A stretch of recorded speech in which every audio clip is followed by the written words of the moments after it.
Swastiastu.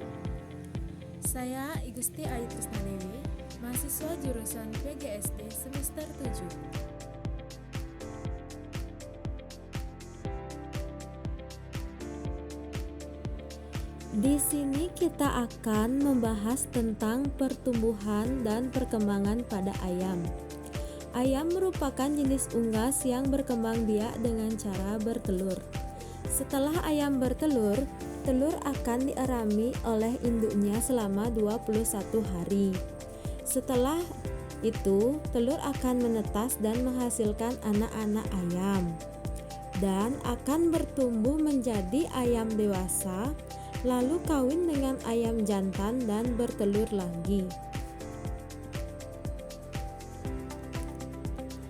Seperti inilah gambaran anak-anak ayam yang sudah tumbuh dan berkembang menjadi ayam dewasa.